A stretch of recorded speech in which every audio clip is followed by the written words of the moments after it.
नहीं समझी गई ये बात तो नुकसान सबका है, जो इसमें मिल गई नदियां वो दिखलाई नहीं देती, महासागर बनाने में मगर एहसान सबका है। बेल्लारी और उसके आसपास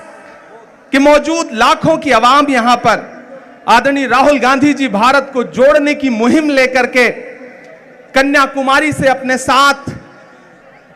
हजारों लाखों की तादाद में लोगों को लेकर के निकले हैं और ये यात्रा शहर शहर,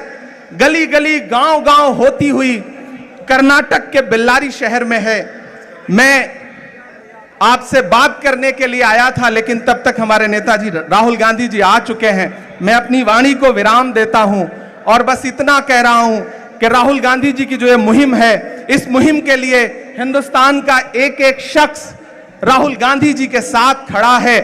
और कर्नाटक की आवाम, मैं आपसे ये कहना चाहता हूं कि भारतीय जनता पार्टी की सरकार ने, चाहे वो यहां हो या दिल्ली में बैठी हो, पिछले कुछ सालों में इस देश को महंगाई और नफरत के अलावा कुछ भी नहीं दिया है। जब भी आप उनसे सवाल करते हैं कि पेट्रोल और डीजल जो 60 रुपए का था वो 100 रुपए का क्यों हो गया, तब वो आपसे कहते हैं कि हिंदू मुसलमान के झगड़े में उलझ जाओ। जब आप सवाल करते हैं कि 400 रुपए का गैस सिलेंडर 1000 के पार क्यों हो गया, तब वो आपसे कहते हैं कि नहीं, हिंदू मुसलमान पर बहस करो। जब आप उनसे पूछते हैं कि हंगर इंडेक्स में भारत 107वें नंबर पे कैसे आ गया, तब वो कहते हैं कि आप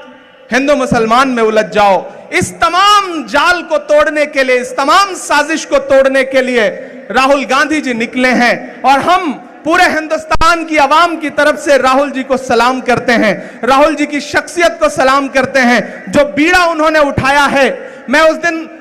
यात्रा में साथ चल रहा था तो किसी पत्रकार ने मुझसे कहा कि आप चल रहे हैं तो आपको कैसा महसूस हो रहा है, तो मैंने एक ही बात कही कि मैं महात्मा गांधी के दौर में पैदा हुआ होता तो शायद मैं उनके साथ चल रहा होता, लेकिन मैं इस दौर के गांधी के साथ पैदा हुआ हूं तो मैं अपने दौर के गांधी के साथ चल रहा हूं। और मुझे ऐसा लग रहा है कि मैं एक ऐसी मुहिम में चल रहा हूं कि आने वाली नस्लें जब पूछेंगी कि जब मुल्क में नफरतों की आग लगी थी, महंगाई आसमान को छू रही थी, दिल्ली की गद्दी पर बैठा हुआ हाकिम बात करने को तैयार नहीं था, ऐसे में आप क्या कर रहे थे, तब मैं फख्र से कह सकूंगा, गर्व से कह सकूंगा कि मैं अपने नेता राहुल गांधी जी के कदम से कदम मिला करके कन्याकुमारी से कश्मीर तक अपने पांव के छालों की परवाह किए बिना जा रहा था और भारत को जोड़ने की कोशिश कर रहा था। मैं एक बार फिर से राहुल जी को सलाम करता हूं और मैं जानता हूं कि चाहे बारिश हो या आंधी, नहीं रुकेगा राहुल गांधी। राहुल जी आगे जाएंगे और हम सब उनके साथ खड़े हैं और कर्नाटक से लेकर के दिल्ली तक ये जो नफरत वाली हुकूमतें हैं इन्हें रख देंगे। कर्नाटक में नफरत का नाटक अब और नहीं चलेगा। मैं आदरणीय राहुल जी का एक बार फिर से बहुत बहुत स्वागत करता हूं। धन्यवाद। नमस्कार साथियों।